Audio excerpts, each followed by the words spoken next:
मेरा नाम अनिरुद्ध यादव है। I was born in Chandigarh in 1996। 27 years का हूँ मैं। मैंने अपना स्कूल संस्कृति स्कूल दिल्ली से किया है एंड मैंने अपना कॉलेज आईआईटी दिल्ली से किया है बायोकेमिकल इंजीनियरिंग एंड बायोटेक्नोलॉजी में।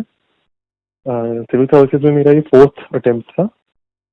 फर्स्ट और सेकंड अटेम्प्ट में भी मेरा क्लियर हुआ था। फर्स्ट अटेम्प्ट में I got Indian railway personnel service and second attempt में मेरे को इंडियन इंफॉर्मेशन सर्विस मिली थी and currently I am serving over there only as an assistant director under training.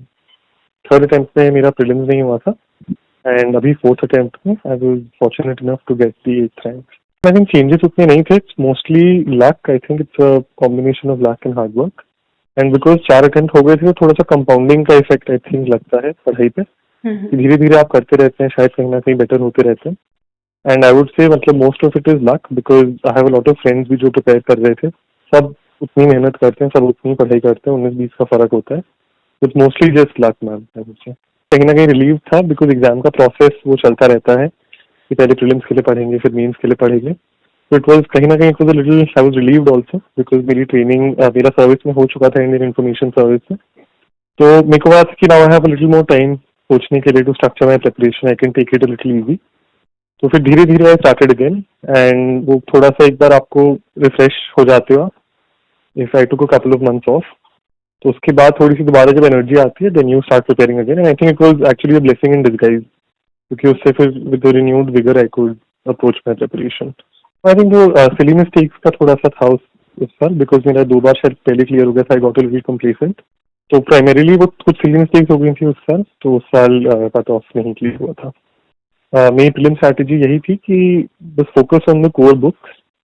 Around 70 to 80% of the question come from मतलब core आपका environment, economy, polity, history and doing these books again and again and making sure कि उसमें से जो आपका बिल्कुल जो basics हैं दे आर वेरी स्ट्रॉन्ग।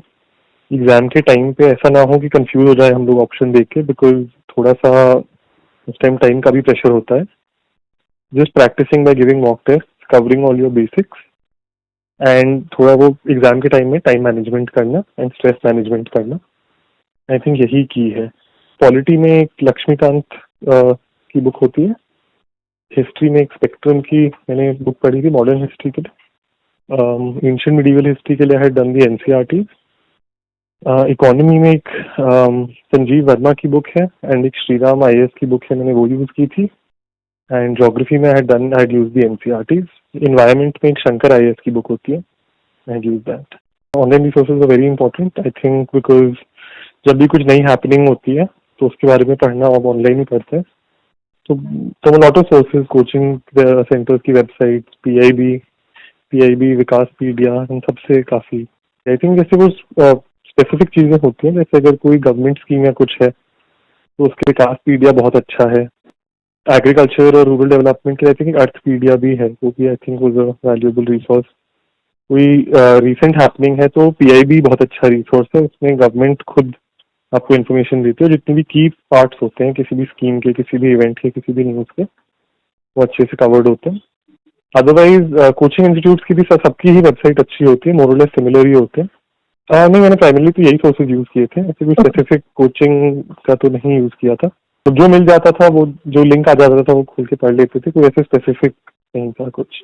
नहीं मैम, सेल्फ स्टडी था। कोचिंग मैंने अपनी मॉक इंटरव्यूज और अपने मेंस की टेस्ट सीरीज के लिए ली थी। उसके अलावा क्लासरूम कोचिंग मैंने कभी नहीं ली। आई थिंक मेंस में थोड़ा सा मतलब वो you need a lot of stamina because you have to write for 6 hours during mains. So having the ability to sit down and continuously write for 6 hours, तो उसका हैबिट डेवलप करना बहुत जरूरी है। आई थिंक वो प्रैक्टिस से ही आता है। तो I think writing lot of mock test, completing the syllabus because एक बार सिलेबस अच्छे से पढ़ लें, उसमें जितने भी एक्स्ट्रा पॉइंट्स हैं जो प्रीलिम्स में कवर्ड नहीं होते, चाहे वो डिजास्टर मैनेजमेंट हो, चाहे एथिक्स हो, मतलब that is very important. Optional is certainly key. I think about 50% time तो आपको ऑप्शनल को देना ही चाहिए एंड कहीं ना कहीं उसी से आपका रिजल्ट डिसाइड होता है।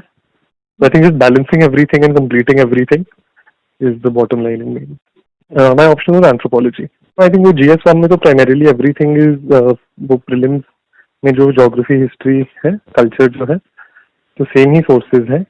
उसमें जो सोसाइटी का एक्स्ट्रा वाला पार्ट होता है उसमें मैंने पास्ट ईयर टॉपर्स का काफ़ी नोट्स मैंने देखे थे, तो दे वर वेरी वेरी हेल्पफुल। कोई ऐसे स्पेसिफिक बुक नहीं थी। आई थिंक एक विजन आईएएस की बुक आती है, बुकलेट, वो मैंने रेफर की थी। एंड GS2 में भी मैम पॉलिटी मोस्टली तो लक्ष्मीकांत से ही मैंने पढ़ी थी। एंड GS2 में बिकॉज इंटरनेशनल रिलेशंस है, वो मोस्टली न्यूज़पेपर से कवर हो जाता था। जो गवर्नेंस वाला पार्ट था वो मैंने सेकंड ARC रिपोर्ट से किया था। एंड साथ में मैंने पुराने पास्ट ईयर टॉपर्स काफ़ी लोगों के नोट्स रेफर किए थे। GS3 भी ma'am I think it's mostly current affairs based, तो newspapers I think one of the most valuable resources. And बाकी का जितना भी है वो प्रीलिम्स की जो बुक लिस्ट है उसी के साथ, मतलब वो कॉन्करेंट है बुक लिस्ट। तो GS4 के लिए ma'am I think online Google करना, यूट्यूब पे थोड़े वीडियोस देखना। I did read about 3-4 books, सबसे मैंने कुछ कुछ उठाया था एंड तो वो काफ़ी हेल्पफुल था। एंड वंस अगेन वो ऑनलाइन टॉपर्स की जो पास्ट ईयर कॉपीज होती हैं उनसे काफ़ी कुछ सीखने को मिला। एंड यस मोस्टली प्रैक्टिस उसके बाद। ऐसे के लिए मैंने कुछ अलग से नहीं किया था। कुछ ऐसे मतलब ओवरऑल स्ट्रक्चर बस करना आना चाहिए। तो I to take half an hour before I started writing the essay structure की क्या लिखेंगे उसी टाइम पे। तो कभी उसमें कोई इंट्रो अगर अच्छा समझ आ गया, स्टोरी वोरी कुछ याद है तो वो लिख देते थे, बट एज सच अलग से कुछ ऐसे इतनी प्रेपरेशन नहीं की। आई थिंक प्राइमरीली तो प्रैक्टिस ही है शुरू में। तो I think the first answer you will write will be the worst answer you right, and वो धीरे धीरे आप इम्प्रूव ही करते हैं। तो I think just the ability कि आप रोज बैठ जाए अराउंड, चाहे आप रोज एक ही लिख लें एंड धीरे धीरे इम्प्रूव करना। और लोगों जो पास्ट ईयर के टॉपर्स वॉपर्स हैं उनका उनके आंसर से सीखना, आई थिंक प्राइमरीली तो वही की है। एंड धीरे धीरे अपने आप को इम्प्रूव करना, चाहे डायग्राम्स बनाना हो, चाहे स्पीड इम्प्रूवमेंट हो। एंड बिकॉज सबका अलग प्रोसेस होता है, कुछ लोगों को हैंड राइटिंग इम्प्रूव करनी होती है, कुछ लोगों को अपना स्पेस मैनेजमेंट इफेक्टिवली करना होता है, कुछ लोगों को टाइम मैनेजमेंट में इश्यूज आते हैं। तो whatever you understand yourself through the practice that you do, and उसके बेसिस पे फिर just improving incrementally. I think जब once you are done with the syllabus once or twice, जब थोड़ा सा आपको पकड़ आ गई है सिलेबस पे, इसके बाद शुरू कर सकते हैं। I have taken vision IAS in 2019 and I had taken Shankar IAS अभी in my 4th attempt। Prelims के लिए मैंने नहीं ली थी कोई टेस्ट सीरीज। वो मार्केट में टेस्ट मिल जाते थे, तो I would just take either find an online resource practice question, या फिर वो मार्केट से आके खरीद लेता था। एब्सोल्युटली आई थिंक मतलब टू ईच देयर ओन। अगर आपको मतलब अगर कहीं पे पैसे दे दिए तो आपका वो बन जाता है कि करना ही करना है, ये तो पैसे दे दिए तो इफ दैट वर्क्स तो बिल्कुल वो भी कर लेना चाहिए। बट ऑफलाइन आई थिंक कोई क्वेश्चन तो सेम ही है, आपको बैठ के करना है बस। तो आई थिंक ऐसे सच कोई डिफरेंस है नहीं ऑफलाइन में ऑनलाइन में। आई थिंक सिर्फ न्यूज़पेपर से ही मोस्टली हो जाता है करंट अफेयर। तो दो स्ट्रैटेजीज आई थिंक इसमें रहती है, कुछ लोग करंट अफेयर मैगजीन्स करते हैं, कुछ लोग न्यूज़पेपर्स करते हैं। तो I was on the newspapers वाला side, just reading and diligently identifying क्या सिलेबस में से, मतलब जो सिलेबस से कॉन्करेंट है उसको अच्छे से पढ़ना, उसके नोट्स बनाना। I used to do Indian Express in the Hindu. वो मैम उतनी प्रॉब्लम नहीं थी बिकॉज मेरी ट्रेनिंग शुरू हुई है आफ्टर माई नेम्स। घर पे रहने में काफ़ी कम्फर्ट्स होते हैं आपको, मतलब पेरेंट्स का सपोर्ट रहता है, आपके आसपास जानकार लोग आते हैं रहते हैं। तो अगर आप में डिसिप्लिन है तो बिल्कुल घर पे रह सकते हैं if you can put in the same level of effort. Delhi में ये है कि अगर आप ओल्ड नगर में जाएं तो इतने लोग देखने को मिलते हैं, कहीं ना कहीं वो कम्पिटिटिव एटमोसफियर फील होता है।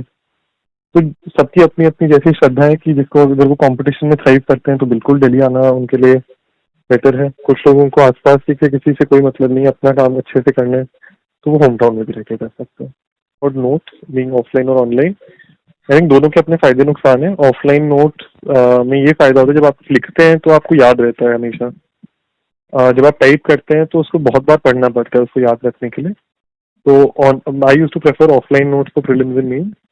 बट उसमें एक बहुत बड़ा जो चैलेंज आता है वो है स्ट्रक्चरिंग का, कि आपके पास अलग अलग नोटबुक्स होनी जरूरी है, उसमें इंडेक्स होना जरूरी है। तो नोट्स में अगर आपके पास कोई स्पेसिफिक टॉपिक आप ढूंढ रहे हैं, कोई स्पेसिफिक स्कीम है, तो उसको ढूंढने में बहुत टाइम लगता है। वो बहुत मतलब आपका पूरे लाइक 10-12 रजिस्टर्स हो जाते हैं नोट्स के, उसको मैनेज करना बहुत प्रॉब्लमेटिक होता है, which is where the online resources are very very useful. तो depending on the subject I think online और ऑफलाइन मैंने तो दोनों यूज किए थे। जैसे इंटरव्यू की मेरी पूरी प्रिपरेशन मैंने ऑनलाइन की थी वन नोट से। बट जहाँ जहाँ पे भी आपको इन्फॉर्मेशन याद करनी है या कुछ और करना है उसमें मैंने ऑफलाइन किया था। But I think both are equally good. तो जो आपको प्रायोरिटाइज करना है, अगर आपको चीज़ें याद करने में दिक्कत होती है तो offline is a good way to ensure कि आपको चीज़ें ज़्यादा याद रहें। अगर आपको स्ट्रक्चरिंग ज़्यादा पसंद है और अगर आपको एक मतलब बहुत अच्छा वेल ऑर्गेनाइज्ड नोट्स चाहिए, बिकॉज इतने ज़्यादा आपके नोट्स बनते हैं, तो online is really superior in that sense. Anthro I think was a good option. I was very comfortable with anthro. I think बहुत ज़्यादा इंटरेस्टिंग सब्जेक्ट है. कभी मेरे कोई ख्याल नहीं आया कि चेंज कर लूँ. मेरे सेकेंड टर्म में भी अच्छे मार्क्स ही थे एंथ्रोपोलॉजी में. So overall, I was happy with my preparation, happy with the option. और एंथ्रोपोलॉजी में आई थिंक काफ़ी सारी बुक्स यूज की हैं. Must have been around 25-30. तो सारी तो मैं नहीं बता पाऊंगा, but primarily I think IGNOU एक बहुत अच्छा सोर्स है. इसमें ऑनलाइन आपको सारे रिसोर्सेज मिल जाते हैं फॉर फ्री. एंड कहीं ना कहीं आई थिंक क्वेश्चन भी काफ़ी वहीं से बनते हैं. उसके अलावा एक मणिरत्नम के नोट्स थे, मैंने वो वाले देखे थे. इसके अलावा काफ़ी सारी बुक्स हैं. तेलुगु अकेडमी की बुक्स हैं, मैंने वो देखी थी. एंड नदीम हसनैन की बुक्स हैं. मतलब because there are so many books, I मुझे तो याद भी नहीं है अभी सारी की सारी. बट आई थिंक वो कॉम्प्रिहेंसिवली जो ऑनलाइन बुक लिस्ट अवेलेबल है, जो पास्ट ईयर टॉपर्स ने यूज़ किया है, वो मैंने यूज़ किया था. डेली नॉलेज ट्रैक को मैंने यूट्यूब पे फॉलो किया था, specially during my first attempt. जब थोड़ा सा गाइडेंस में इशूज आते हैं या ओवरऑल थोड़ा सा इफ यू फील लॉस्ट, तो बहुत अच्छा रहता है कि आप ऑनलाइन जाके you can listen from the toppers, कि you can hear their strategy, you can hear the fact कि उन्होंने उनके भी सेम चैलेंजेस थे जो आप फेस कर रहे हैं. And because it is very specific in the sense कि कुछ लोग सिर्फ आपको इंटरव्यू का बताएंगे, कुछ लोग सिर्फ आपको आपके ऑप्शनल का बताएंगे, कुछ लोग सिर्फ एथिक्स या ऐसे का बताएंगे. तो that was something I think was very good. नहीं, आई थिंक ऐसा कुछ स्ट्रेंथ वीकनेसेस का तो उतना नहीं था. मतलब सब कुछ नॉर्मल ही है, ऐसी कोई डिफिकल्ट पार्ट तो नहीं है सिलेबस का. It is just reading and understanding. If something that was I would say challenging, then I think anthropology was something that was challenging. उसमें बहुत कुछ याद करना था. सिमिलरली हिस्ट्री में एंड आर्ट एंड कल्चर में बहुत चैलेंजिंग होता है फॉर प्रीलिम्स, बिकॉज उसमें वही बहुत ज़्यादा याद करना होता है. इकोनॉमी एंड पॉलिटी तो आई थिंक मोर और less I was comfortable with. Environment again was challenging, because तो जहाँ जहाँ पे आई थिंक वो थोड़ा you have to remember and cram, और that part is challenging. Apart from that, anything that is conceptual, it was something I was comfortable with. I was comfortable with economy. I was comfortable with geography. So I think the interview is um, a very different process than prelims and mains. उसमें अपनी preparation की उतनी ज़रूरत नहीं है जितनी presence of mind, calmness, and the ability to engage की है. एंड वो भी बिल्कुल like all other stages practice के साथ ही आता है. चाहे वो आप घर पे प्रैक्टिस करें, चाहे आप कोचिंग सेंटर में जाएं.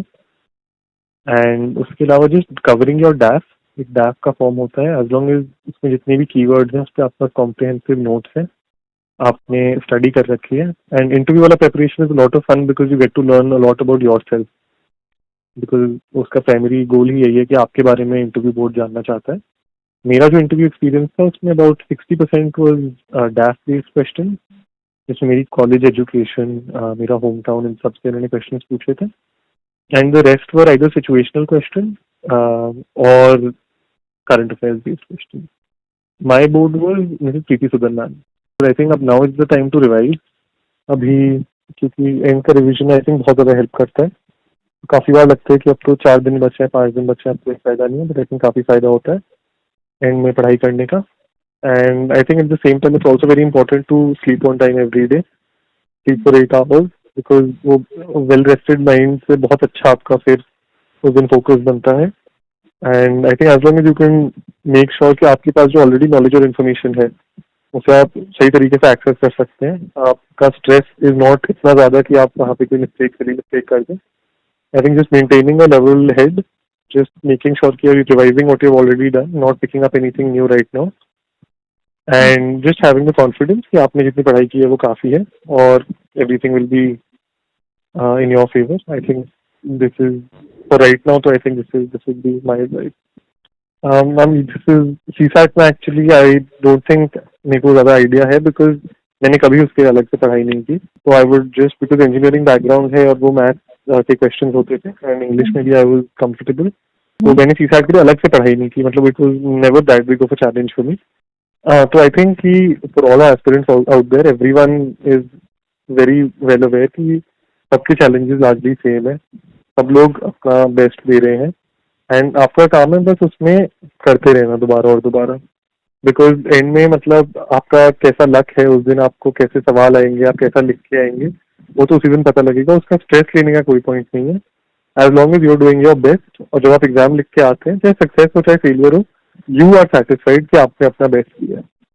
तो स्ट्रेस में या फिर लेजीनेस में या डिस्ट्रैक्शन की वजह से अगर आप if you can't give 100% your preparation, तो फिर खुद से रिग्रेट ज्यादा होता है। तो I would just suggest that everyone should give their best. आपने जो जितना पढ़ रखा है उसमें कॉन्फिडेंस रखना चाहिए। कंपेरेटिव एग्जामिनेशन है, बट आपका कंपटीशन अपने आप से ही होना चाहिए। जितना आप कर सकते हैं उतना करिए। किसी और का वो देख के यू शुडंट थिंक ये नहीं हुआ वो नहीं हुआ। तो हाँ जी, I think that would be about it. Thank you for listening to daily knowledge track. All the best to all aspirants for prelims and civil services examination in 2023.